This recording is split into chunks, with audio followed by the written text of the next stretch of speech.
Hi, welcome. My name is Em, and I'll try it again then.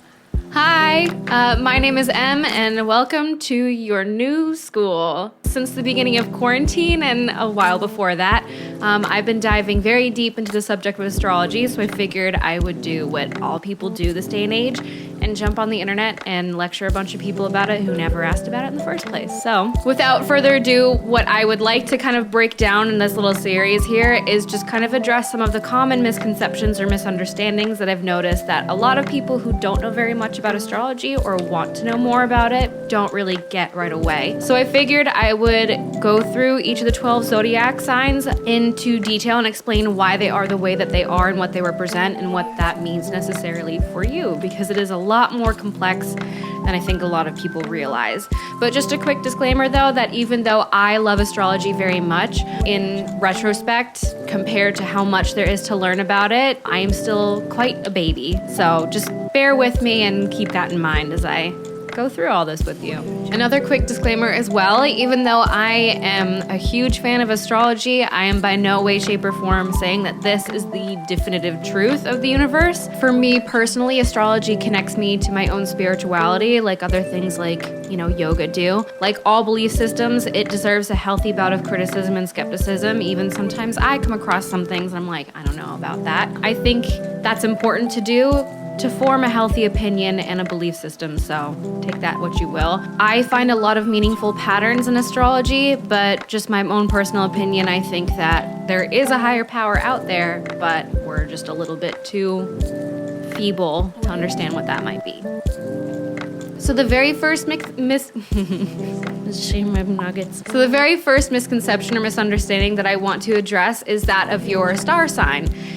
Which is another way of saying, I'm so sorry, Lucy keeps playing. You can just hear like a little rustling. So the very first misconception or misunderstanding that I want to address is that of your star sign, which in itself is just another way of describing your sun sign. Which I guess is accurate considering the sun is a star. However, I don't love that term just because the words star sign together makes it sound like it's the all-encompassing factor of your zodiac chart, or birth chart rather. Considering it's the very first thing that we even learn about ourselves in terms of astrology, it actually holds questionably little relevance when it comes to the rest of your birth chart. In fact, what is more important in your astrology in terms of the way that you present yourself and your outward personality is actually what's called your rising sign. I won't get into that too much just yet, but we also have on top of our sun sign, which is our basic ego, is what's called a moon sign, which denotes how we react to emotional stimuli. We also have a Mercury to describe how we communicate things to other people. We have a Venus that describes our love and luxury, our Jupiter for drive and luck and passion, optimism. We have a Mars for our sex and aggression, and all of these planets all comes together to form what's called a birth chart, which is a map of what your personality is, as well as arguably the rest of your life. So essentially what your birth chart is just a map of the stars and the planets at the exact moment of your birth based on where you are in the world, with you as the center. So for a perfect example, actually, both my brother and I are Capricorns, and one of the first things that my mother did to address my interest in astrology in the first place was say, how can both you and your brother be a Capricorn if your personalities are completely different? And the answer to that is, our birth charts are wildly different, whereas Capricorn never shows back up in my personal planets in my chart. For my brother, it shows up quite a few times. So basically, he is more likely to exhibit Capricorn traits stereotypically than I would. So even on top of that, we also have the houses, the 12 houses of the zodiac. Hello, my angel. So big. So even on top of that, we also have the 12 houses of the zodiac. And essentially, the signs will tell you what is happening, the planets will tell you how it's happening, and then the position in the houses is going to tell you where in your life that exactly is happening. Basically, my point is that there are so many layers to astrology that it is completely unfeasible to just sum it up to one single sun sign. In fact, astrology is so deeply layered that this has been around for thousands of years, and it traces back to ancient civilizations such as ancient China, India, Greece, Rome, Egypt, and ancient Babylon. And in fact, Babylonia has the most influence on the astrology that we still study today. It was so highly revered that even like highly influential figures in politics and religion, such as Alexander the Great and Julius Caesar, actually consulted astrologers during the time of their life. So moving on, what I want to do is just kind of go into describing what characterizes each and every one of the zodiac signs, because they're not just randomly assigned a role in the zodiac. There is a system in place for why each of the zodiac signs represent what they do. Starting with the planets. Each planet in our solar system represents something different. For instance, Mercury is the sign of communication. We have Mars, the planet of sex and aggression. We have Saturn, which is the sign of discipline, life lessons, and fatherhood.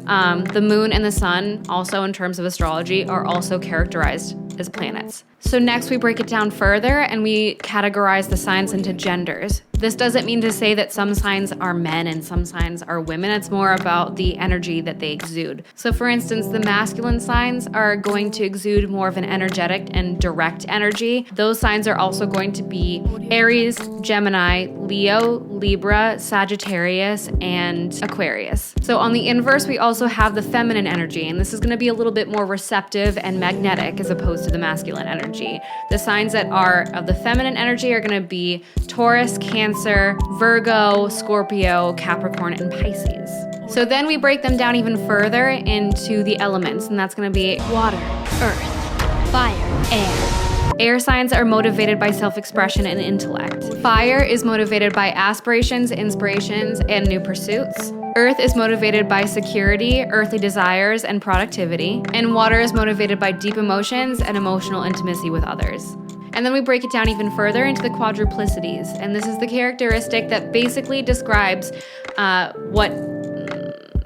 And then we break it down even further into the quadruplicities, which basically reflect each stage in a season. So starting with the cardinal signs, these are the initiators of the zodiac. They are the very first sign of the season, respectively. So we've got Aries for the spring, Cancer for the summer, Libra for the fall, and Capricorn for the winter. These are the more outwardly ambitious signs. They're more likely to start something. They've got like a fire under their ass. They're the initiators. So then we have the fixed signs, and their job is to essentially carry forth a season. So in character, they're a little bit more slow going, they're very sturdy, and in turn, they can also be very stubborn in their nature. So for spring, we have Taurus. For the summer, we have Leo. For the fall, we have Scorpio. And then for the winter, we have Aquarius. And then finally, we have the mutable signs. And these are the signs whose job is to make way for the next season to start. These are the ones who are a little bit more versatile. They are in charge of transitioning from one season to the next. So for the spring, we have Gemini. For the summer, we have Virgo. For the fall, we have Sagittarius. And then finally, for the winter, we have Pisces. So basically, all of these characteristics, all of these planets and houses and all of this, they all come together to form your birth chart, to kind of map out who exactly you are as a person. And it is way too complex to even sum it up in one single video, but what I plan on doing is at the very least going through every single one of the zodiac signs and explaining what they are and why. Get down to the meaning of why they are important to you. What I do recommend, though, is that before you start looking more into this kind of thing, if you want to continue on with this series, I recommend going onto a website such as astro-seek.com or Astro Cafe. There's also another app that I have installed in my phone that can tell you quite a bit called Time Passages. What I do not recommend is going on a website like CoStar. Frankly, even their birth charts are as shit as their horoscopes, so just stay away from that altogether. I also recommend that once you go onto these websites, you fill in where you were born, the time of day that you were born, and the exact date, of course. And this will tell you your birth chart. Look up your sun, your moon, and your rising sign. Follow along to each of the corresponding videos with your sun, your moon, and your rising. All right, so that is it for now. If you've made it this far, then thank you so much for watching. I do plan on releasing each of the zodiac signs very soon, starting with Aries and going into Pisces. See you guys in the next one. Thank you. Bye. I had a weird dream last night. Now that I'm like thinking of it, The Sims came out with like a Saw edition, and you could make your Sims like be in like the Saw film. Oh, Jesus. I know.